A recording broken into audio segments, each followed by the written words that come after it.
Fiscalización desactualizada. Tercera parte. ¿Auditoría es igual a fiscalización? Porque en las normas profesionales de auditoría del Sistema Nacional de Fiscalización y en el pensamiento de la fiscalización en México, la auditoría y fiscalización resultan términos afines o sinónimos, aunque en ocasiones se utilizan en forma diferente.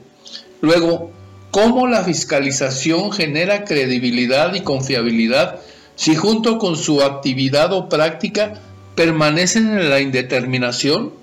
Fiscalización indeterminada, confusión garantizada. En artículo periodístico, David Colmenares, auditor superior de la Federación, escribió que la atribución de la fiscalización aparece en la Constitución de Cádiz de 1812 y agregó que la Auditoría Superior y con la reforma anticorrupción potenció, ¿sí? Escucharon bien, potenció sus capacidades.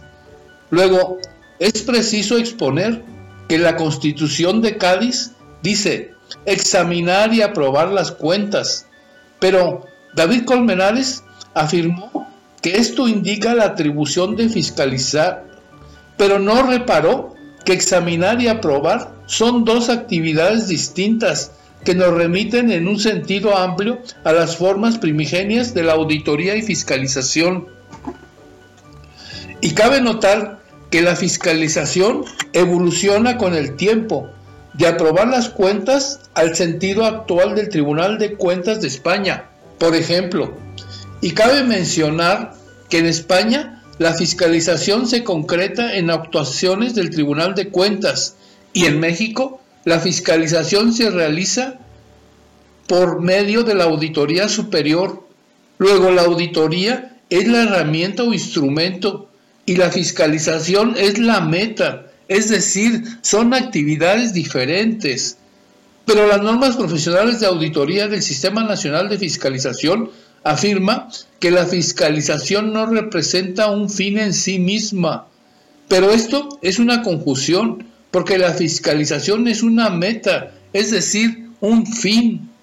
En tanto, se afirma que la transformación en auditorías superiores y la posterior reforma anticorrupción ha potenciado sus capacidades.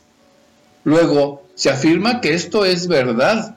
Sin embargo, en las leyes de fiscalización se afirma, se entiende por fiscalización superior la revisión que realiza la auditoría superior. Véase, esto es una tautología vacía y sin sentido.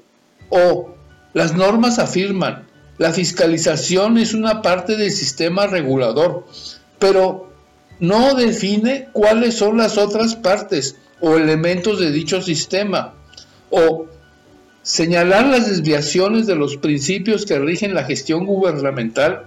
Pero, ¿cómo la auditoría demuestra la violación a la objetividad, profesionalismo, honradez, lealtad, integridad o competencia por mérito? El problema, el auditor, en específico el que se desempeña en los órganos de control y fiscalización, carece de la voluntad de tener que empezar, de ir en búsqueda del sentido de la fiscalización, porque solo en su encuentro podrá determinar su herramienta conceptual. Y la refundación del pensamiento en la fiscalización es posible, porque es necesario un manejo responsable del dinero público, independiente de la manipulación política. Atrás debe quedar la apatía y el pesimismo, incluso el miedo de tener que empezar. Mas el cambio en la fiscalización solo depende del auditor, únicamente del auditor. El canal MG Maldonado te invita a emprender este cambio. Una nueva auditoría y fiscalización es posible. Hasta la próxima.